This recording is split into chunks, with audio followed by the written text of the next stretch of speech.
Într-o țară plină de farmacii, vrem să aflăm ce mai știu românii despre puterea plantelor medicinale. Așa că astăzi ieșim în stradă să vedem răspunsurile lor.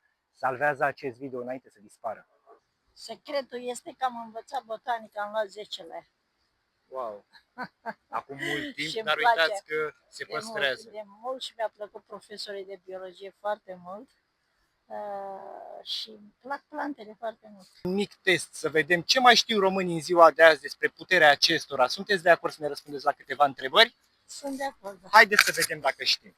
Ce aliment este considerat un antibiotic natural? A. Usturoi, B. Oregano sau C. Ghimbir? Antibiotic, usturoiul.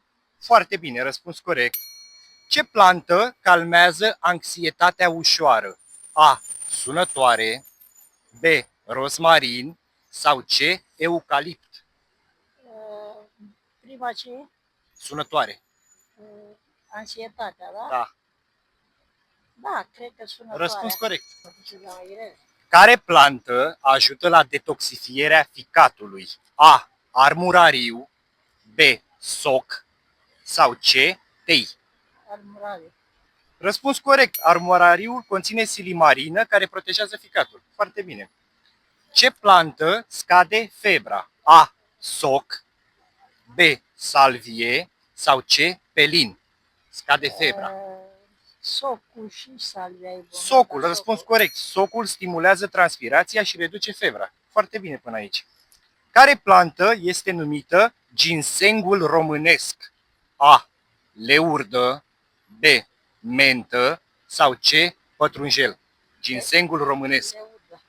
Răspuns corect și leurdă. Felicitări, ați răspuns corect la toate. Leurda conține antioxidanți care cresc vitalitatea. Pentru ce e plină toată piața primăvara? Felicitări, ați răspuns corect la toate întrebările, iar din partea noastră ați câștigat o carte, se numește Atlasul Verde, Ghid de remedii naturale. Este o carte foarte frumoasă. Da. Sperăm să o folosiți cu plăcere, să vă bucurați de ea și sănătoasă, să o folosiți pentru prevenție. Sigur că îmi plac plantele, da. Și, da. Eu vă mulțumesc. Și noi vă mulțumim foarte mult. Și să mai veniți cu așa ceva sau pe unde vă mai găsim. Cu siguranță. Dacă mai aveți și alte cărți. Cu siguranță. Vă mulțumim foarte mult. Sperăm să o folosiți cu plăcere. Eu să o folosesc, sigur că da, mai ales dacă spune, deși e și planta și tratamentele. Bineînțeles, aveți aici utilizări străvechi, bineînțeles și cum arată, utilizări străvechi, cercetări moderne, efecte secundare, părțile folosite, preparare, dozaj, și preparare. Bineînțeles, în combinație cu ce este folosită cu zahăr, piper negru, după care urmează o altă parte aici unde aveți direct rețete gata făcute pentru dureri articulare, pentru digestie, pentru... Secretul este că am învățat botanică, am luat 10-le. Wow! Acum mult timp, dar uitați că se păstrează. De mult și mi-a plăcut profesorii de biologie foarte mult. Și îmi plac plantele foarte mult. Noi românii avem în cultura noastră tradiția asta a plantelor și a remediilor naturale cumva.